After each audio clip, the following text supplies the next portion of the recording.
ายสายฟ้า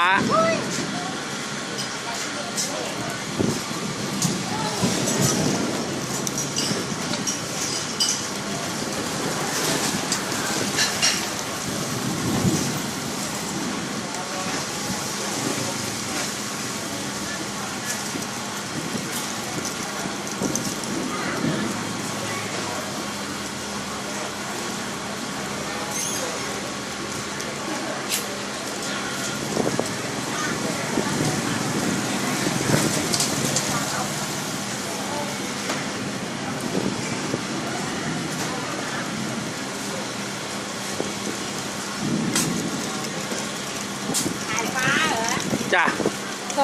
จะส่งไอ้เนี่ยเหรอฮะไม่มาสักทีมาเล็กแสดงว่าจะส่งเองช่อง7เหรอไม่ถ่ายเล่นแล้วก็ถ่ายยังไม่ต้องเลยแปะนะๆ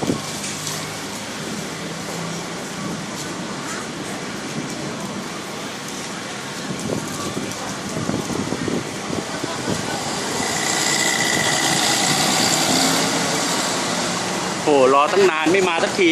มันต้องเปิด Wi-Fi ด้วย เอางั้นเลยเหรอไอ้กล้องมันจะชัดนะครับ